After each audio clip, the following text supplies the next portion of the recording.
이제 막 중학생은 되어 보였을까? 앳된 얼굴에 아이가 미소를 짓고 있다. 소년의 앞에 놓인 것은 목이 잘려나간 고양이의 시체. 소년의 유의는 오래가지 않았다. 그리고 궁금해졌다. 사람의 목을 자르면 어떤 느낌일까? 아즈마 시니치로. 1982년 7월 7일 효고현 고베시의 정말 평범한 가정에서 그는 태어났습니다. 아버지는 중공업 회사에 다녔는데 늘상 업무로 집에 들어오는 일이 적었죠. 그 때문에 모든 육아는 어머니가 책임졌는데 아즈마 시니치로의 어머니는 매우 엄격한 편이었습니다. 대소변을 못 가리거나 책상 정리를 못하는 날이면 아즈마는 크게 꾸중을 듣고는 했습니다. 이런 가정 환경으로 인해 아즈마는 특이한 어린 시절을 보내게 됩니다. 유치원 때부터 1년에 3번 정도는 아픈 곳이 없음에도 몸에 기운이 빠져 아무것도 할 수 없는 날이 있었습니다. 또한 유치원에서 무엇인가 잘못하거나 문제가 생기면 항상 울부짖으며 어머니한테는 말하면 안 된다고 애원했다고 하죠. 여기서부터 아즈마는 완전히 평범한 어린이들과는 다른 생각과 영혼을 가지게 됩니다. 어린 아즈마에게 어머니는 엄격함을 넘어선 두려움이자 공포의 대상이었습니다. 이 부분은 아즈마의 어린 시절 증언을 통해 확인할 수 있죠. 그때부터였을까요? 아즈마의 정신세계는 일반적인 아이들과 그 궤를 달리하고 있었습니다. 초등학교 3학년 때 어머니한테 꾸중을 듣던 중 방언이 터진 적이 있다고 하죠. 아즈마의 입에서 나오는 말은 사람의 언어가 아니었는데 이를 본 어머니는 그를 병원에 데려가기로 합니다. 하지만 당시 정신의학이 그다지 발달하지 않은 상황이었습니다. 그래서 아즈마의 진단명은 그저 가벼운 스트레스로 인한 반응이었죠. 그나마 다행이었던 것은 어린 아즈마에게도 의지할 사람이 있었다는 것입니다. 어쩌면 인간 아즈마로서의 최소한 생을 지탱해주는 끈이었을지도 모릅니다. 바로 그의 할머니가 그런 존재였죠. 아즈마는 항상 혼이 날 때마다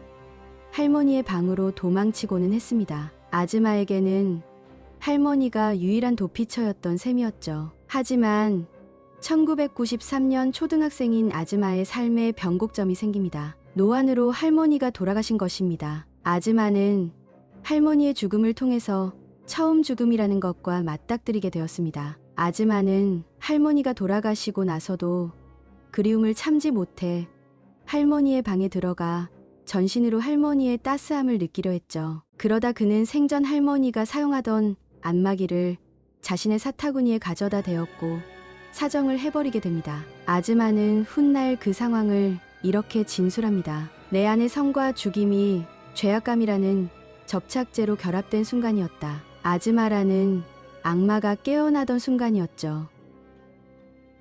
1997년 5월 27일 효고현 고베시 스마구 토모가오카 중학교 정문. 스산한 분위기가 드리우는 곳에 낯선 검을 비닐봉지가 놓여 있었다. 그 안에 들어있던 것은 초등학교 6학년이었던 하세준. 정확히 말하면 그의 훼손된 머리였다. 그리고 피해자의 입안에서 한 통의 편지도 함께 발견이 된다. 붉은색 펜으로 적힌 쪽지였는데 내용은 이러했다. 자, 게임이 시작됐습니다. 멍청한 경찰 제군 나를 저지해 보시게. 나는 살인이 즐거워서 견딜 수가 없어. 사람이 죽는 게 보고 싶어 미치겠어. 더러운 채소들에게는 죽음의 제재를 수년간에 걸친 큰 원한의 유혈의 심판을. 스쿨킬, 학교, 살인의 사카키바라. 이런 메시지가 남겨져 있었던 것이다. 사카키바라 즉 아즈마가 남긴 편지에서 알 수 있듯이 이것은 원한에 의한 살인이 아니었다. 그저 유의를 위한 살인, 완벽한 사이코패스의 짓이었던 것이다.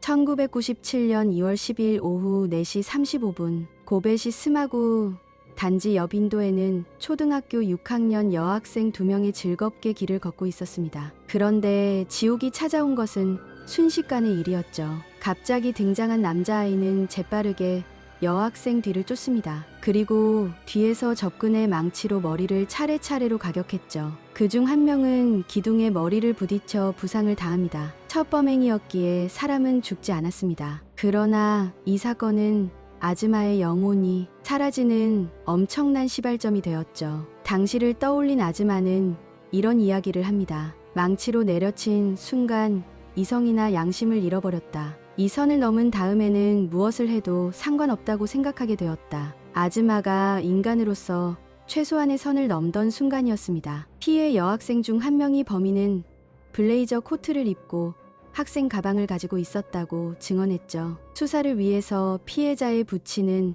아즈마가 당시 다니고 있던 중학교에 연락해 학생들의 사진을 보여달라고 했다고 합니다. 그러나 학교 측은 프라이버시 보호를 이유로 경찰 측을 통해 요청하라며 거부했습니다. 결국 피해자 부친은 경찰에 신고하게 됩니다. 하지만 이후 경찰을 통해 다시 연락하였지만 재차 거부당했는데요. 추후에 학교가 범인을 감싼 것이나 마찬가지라며 해당 학교는 가루가 되도록 까이게 됩니다. 이때 만약 학교가 신상을 공개했다면 아즈마라는 악마가 탄생하는 것을 막을 수 있었을지 모릅니다. 비뚤어진 그의 세계관이 적어도 현실에서는 그럴 수 없다라는 것으로 바로 잡혔을지도 모르는 일이었죠. 하지만 결국 사건은 범인을 잡지 못한 채 잊혀지게 되었습니다.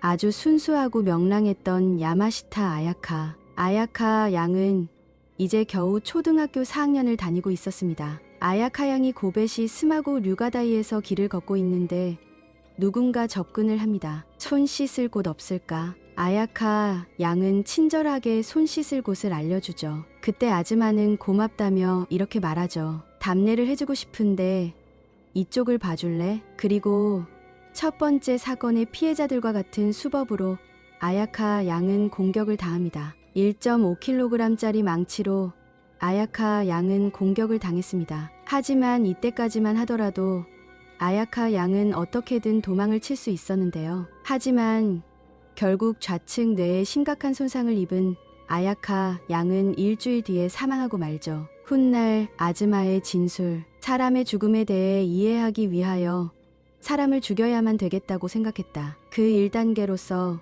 인간을 죽이기 쉬운 듭소를 찾기 위한 실험을 하기로 했다. 내가 다치지 않아야 했다. 그래서 반격할 수 없는 인간을 대상으로 실험을 했다. 피해자에게는 어떤 원한 및 감정도 없다.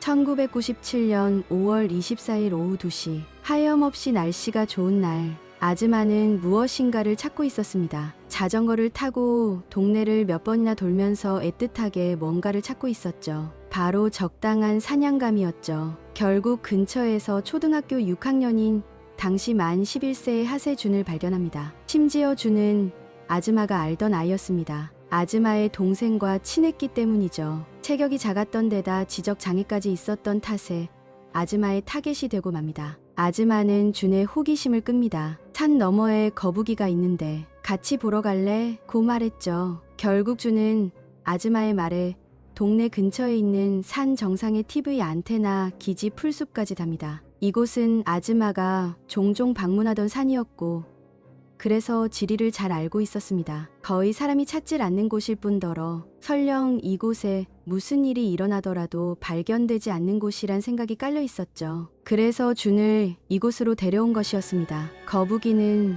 어디 있어? 준이 물었습니다. 하지만 아즈마는 냉정하게 장갑을 끼고 있었죠. 지문이 남을 것을 우려했던 것입니다. 그리고 왼팔을 준의 목에 두르고 뒤에서 준을 순식간에 공격했습니다. 하지만 쉽게 죽을 것이라는 아즈마의 예상과 다르게 준은 울부짖고 소리를 지르며 저항했죠. 그래서 아즈마는 더 공격적으로 변합니다. 바닥으로 밀쳐져 다시금 목이 졸랐는데요. 하지만 준은 죽지 않았죠. 결국 아즈마도 아이의 몸이었기 때문에 충분한 힘을 줄 수 없었기 때문이었습니다. 당황한 아즈마는 준을 다시 앞으로 눕히고 폭행을 가하며 온 힘을 다해 목을 조르게 됩니다. 아즈마는 계속해서 버티는 준을 보고 칼로 찌르려고 했으나 이내 칼을 가져오지 않은 것을 깨닫게 됩니다. 그래서 옆에 있는 돌로 공격하려 했으나 이번에는 돌이 땅에서 빠지질 않습니다. 결국 몇 분 뒤 자신의 운동화 끈을 풀어 목을 졸라 준을 살해하게 됩니다. 준의 가슴에 귀를 대고 심장 소리가 멈춘 것을 확인하는 치밀함까지 보였죠. 이후 아즈마의 진술입니다. 그때 만족감은 내가 생각했던 것보다 훨씬 멋지고 놀라운 것이었습니다. 저는 3월 16일 스마고 류가다이에서 2명의 여자아이를 때렸습니다. 그리고 나중에 제가 망치로 때린 아이는 죽었다는 걸 알게 되기는 했습니다. 하지만 그때는 한순간의 일이라 그다지 만족감은 없었습니다. 그러나 준군의 경우엔 죽이느라 시간이 꽤 걸렸기 때문에 만족감이 너무 컸어요. 준군을 죽이고 얻은 만족감 또한 그다지 길게는 안 갔죠. 그리고 시체를 어디에다 숨겨야 할지 고민할 때쯤엔 만족감이 사라졌습니다. 도저히 인간의 것이라고는 볼 수 없는 말이었습니다. 결국 아즈마는 1997년 6월 28일 검거됩니다. 소년의 담당 변호사는 이런 말을 남기죠. 보통의 소년이라면 굳은 얼굴로 불안한 표정을 지을 만도 했다. 하지만 아즈마는 애초부터 그런 모습은 없었다. 사건에 대해 인정도 부정도 하지 않았다. 그저 담담히 앉아 있었다. 라고 언급하죠. 그때까지만 하더라도 변호사는 과연 이 아이가 정말 그 끔찍한 사건들을 저지를 수 있는가 의심을 했었다고 합니다. 여러분들의 생각은 어떠신가요? 댓글로 의견을 남겨주시면 감사하겠습니다. 구독과 좋아요, 알림 설정 해주시면 더 오싹한 이야기로 찾아뵙겠습니다.